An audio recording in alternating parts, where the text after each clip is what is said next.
is the P365 a safe firearm? Is it a good firearm? Is it a reliable firearm? Let's talk about this because I watched a video the other day where a guy really tore into the P365, and I'm going to talk about each issue he mentioned specifically, and we're going to go down the list. Now, I'm not going to post the video in there because the simple reality of it is that if you've been on YouTube long enough, if you've ever done a video, you know there are things that you're going to miss in editing. You're going to misspeak somewhere, and you're going to miss it in editing, and it's going to get out there on the internet, and the trolls are going to go crazy on it. Your nervous twitches, right? James Yeager, he used to always pull at his shirt, right? They're nervous twitches, okay? So get over it. People are going to make mistakes on YouTube. They're going to change opinions on YouTube, and that's perfectly fine. So as long as we're being honest and forthcoming with our opinions, that's perfectly okay. But just realize that. So that's why I'm not going to post a link to his video in here. But I do want to address it because it was a fairly popular video. Now, 365 series, right? Everybody's fairly familiar with that. What he's speaking to specifically was a 365 X Macro, but he talks a lot about the 365 series in general, but he's talking more about the X Macro in this, and we'll talk about why here in a second. So let's dive in here for a second. Let's see exactly what his problems were with the 365 and if those issues hold water.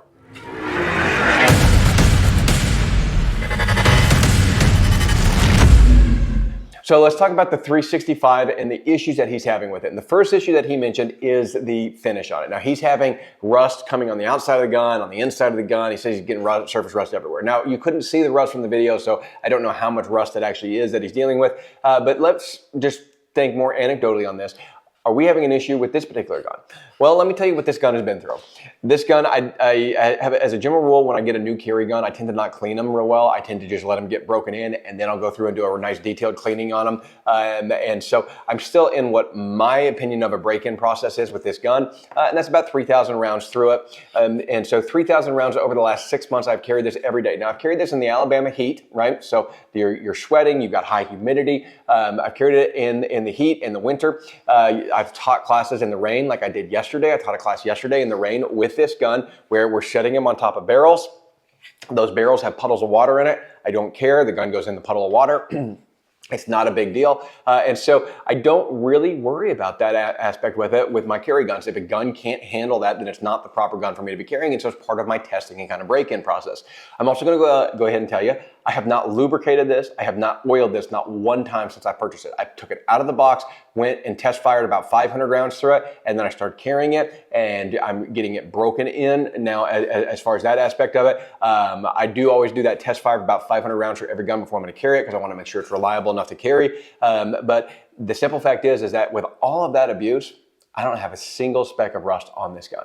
Not internally, not externally. There is absolutely no rust on this gun. This gun has performed flawlessly in 3,000 rounds. I've been testing it so far, not had a single failure that was related to the gun. I did have some failures that were related to ammunition, but not to the gun itself. Now, so that's the first issue. Why is his gun rusting? I have no idea.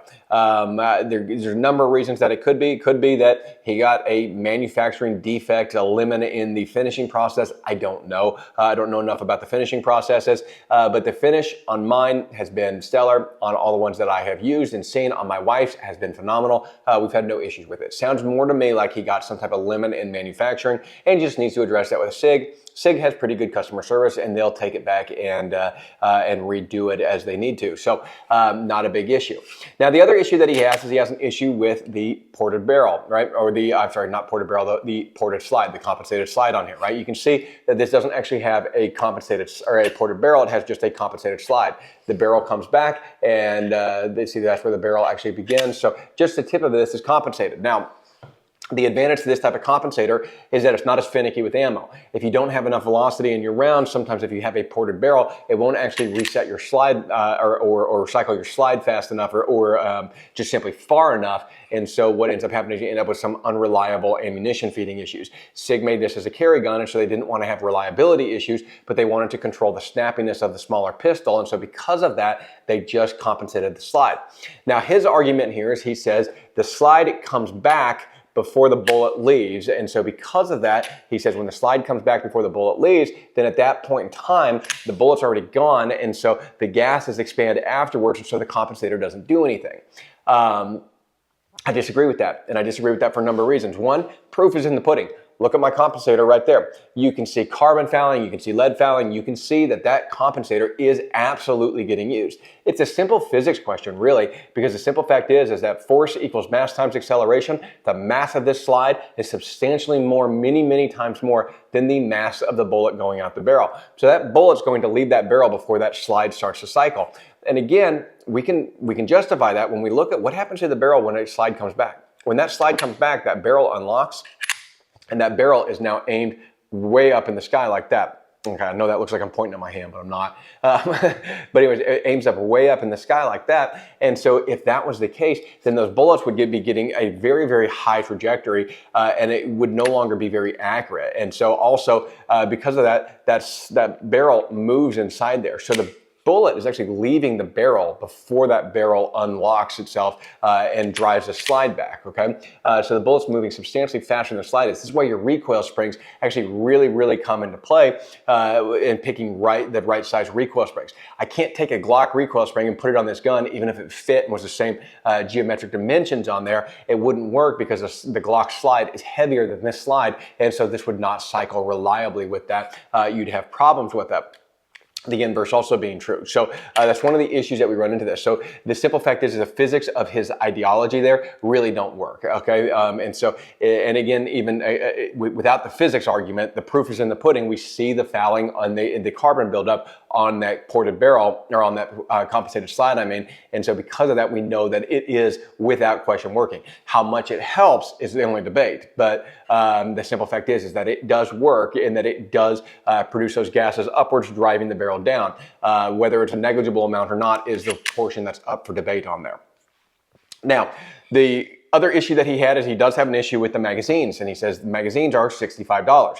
Well, sure, they're $65, but generally I pay about 45 bucks each, because we just look for sales, and some gun store online has them on sale at all times. So I've got, I don't know, 20 magazines for this. I've never paid more than $45 for a magazine. That's a lot of money still for a magazine. $45 for a magazine when I can go buy a P-Mag for a Glock for like 11 bucks, or even a Glock factory magazine for what, 25 bucks, something like that. That's a lot of money. However, you got to realize this magazine has the highest round count of any magazine of this size, right? This is a 17 round magazine. So in this size gun that has a thinner handle than a Glock 19, but the same, generally the same kind of dimensions, right? About the same handle as a Glock 43X, I get extra ammo. I get at least 2 extra rounds depending on what I'm looking at. That technology to manufacture these, that research and development costs something. So you're always going to pay when you get that. If you want to gain that from a Glock, right, you pay 25 bucks for your Glock magazine, and then you got to go buy some whatever Terran tactical base plate or something. It's going to cost you another 50 bucks, and it's going to stick out the bottom of the magazine well. So the simple fact is that you're paying for more. That's why the magazines are more expensive. As they continue to develop, the magazine prices should come down. Whether that'll happen is anybody's guess, but somebody will eventually start making aftermarket magazines for these that will drop the price substantially. Okay, that happens with every manufacturer. That happened with Glock as well. If we remember back, Glock magazines used to be a lot more than 25 bucks until P-Mag came out and started selling $11 magazines for them. So the simple fact is that that is not a unique issue to SIG. It's just a simple fact. Research and development costs money, and so too does anything that doesn't have competition on the market. Whenever there's no competition on the market, they set the prices. Okay, so that's fairly normal for every manufacturing process. So again, I think that that's kind of a moot point on here. Buy 10 magazines and move on with your life. Right? I tell that to everybody that buys a gun. Go buy your gun and buy 10 spare magazines, and then drive on with your bad self. Okay, so those were his main objections to this firearm. Was the port, the finish issue, and then the magazine issue. So other than that, he said he really liked the firearm. He likes the size, he likes everything else about it, but he just couldn't get past those couple of issues. So I hope that kind of answers the question. Like I said, I think that his analysis is certainly lacking in some details there, and that he doesn't have enough understanding of how the barrel and the slide actually function to make that compensated slide, or that ported slide, actually work. And so I think that comes into play here. But anyways, I'm going to leave y'all with that. I want to kind of let you know my thoughts and opinions on it. Like I said, I'm not going to call him out here in the video, but I did just want to let you know my thoughts on why I think he's incorrect. So I love the P365. Can't recommend it enough. It's been a phenomenal daily carry gun for both me and my wife. We love them to death. So thanks again, guys, for watching. I really appreciate it. Make sure and like and subscribe to the channel, like our Facebook page, our Instagram page. We're trying to get our Instagram a little bit more off the ground, so do jump over to that. We appreciate y'all watching, and we'll catch you on the next one.